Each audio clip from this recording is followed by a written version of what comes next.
বন্ধুসকল ইয়াৰ পোষ্টখিনিৰ ডিটেইল যদি চাবলৈ যায় ইয়াৰে আপোনালোকৰ পোষ্ট হৈছে কনষ্টেবল কিটচেন সাৰ্ভিস ইয়াত যদি টোটাল ভেকেন্সি যদি চাবলৈ যায় আপোনালোকৰ 819টা ভেকেন্সি আছে ইয়াৰে সকলো ভেকেন্সি আপোনালোকৰ কেটেগৰী ওয়াইজত ভাগ কৰা হৈছে মেল ক্যান্ডিডেটত যদি চাবলৈ যায় আনৰিজাৰ্ভত 389টা ভেকেন্সি আছে এসসি ক্যান্ডিডেটৰ কাৰণে 41টা ভেকেন্সি আছে এসটিৰ কাৰণে 60টা ভেকেন্সি আছে ওবিসি ক্যান্ডিডেটৰ কাৰণে 138টা ভেকেন্সি আছে ইডব্লিউএছৰ কাৰণে 69টা ভেকেন্সি আছে লগতে যদি আপোনালোকে ফিমেল ক্যান্ডিডেটত যদি চাবলৈ যায় আনৰিজাৰ্ভত 69টা ভেকেন্সি আছে এসসিত 7টা ভেকেন্সি আছে এসটি ক্যান্ডিডেটৰ কাৰণে 10টা ভেকেন্সি আছে ওবিসি ক্যান্ডিডেটৰ কাৰণে 24টা ইডব্লিউএছৰ কাৰণে 12টা টোটাল আপোনালোকৰ ইয়াত 819টা ভেকেন্সি আছে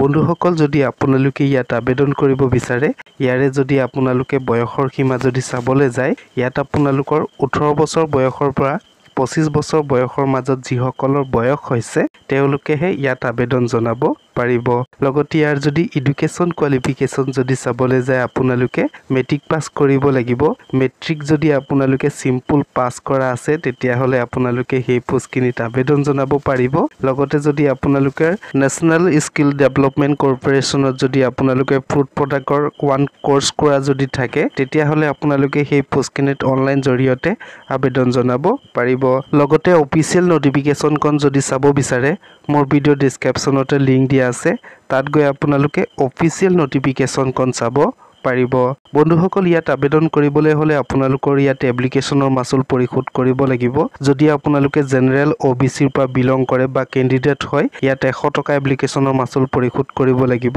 যদি আপোনালোকৰ এসসি এসটি বা এক্স সাৰ্ভিসমেন বা ফিমেল ক্যান্ডিডেট হয় ইয়াত কোনো ধৰণৰ এপ্লিকেশনৰ মাসুল পৰিশোধ কৰিব নালাগে লগতে বন্ধুসকল সেই পোষ্টখিনি আইটিবিপিৰ পৰা মুকলি হৈছে ইয়াৰ যদি প্ৰতি মাহৰ দৰমহা যদি চাবলৈ যায় আপোনালোকৰ ইয়াত 21700 পৰা 69100 টকা পৰ্যন্তলৈকে আপোনালোকৰ ইয়াত প্ৰতি মাহৰ দৰমহা হ'ব লগতে বন্ধুসকল আইটিবিপিৰ সেই পদখিনিত যদি আবেদন কৰিব বিচাৰে ইয়াৰে আপোনালোকৰ অনলাইন ষ্টাৰ্টিং ডেট হৈছে 2 ছেপ্টেম্বৰ 2024 তাৰিখৰ পৰা আপোনালোকৰ অনলাইন ষ্টাৰ্টিং হ'ব লগতে ইয়াৰ লাষ্ট ডেট যদি চাবলৈ যায় 1 অক্টোবৰ 2024 তাৰিখৰ পৰ্যন্তলৈকে আপোনালোকে অনলাইন জৰিয়তে আবেদন জনাব পাৰিব বন্ধুসকল যদি আপোনালোকে আবেদন কৰিব বিচাৰে কেনেদৰে আবেদন কৰিব পাৰিব আবেদন কৰিবলৈ হলে আপোনালোকে মোবাইলতে আবেদন কৰিব লাগিব তাৰ কাৰণে আপোনালোকে ভিজিট কৰিব লাগিব www.recruitment.itbpolice.nic.in সাৰ্চ কৰি আপোনালোকে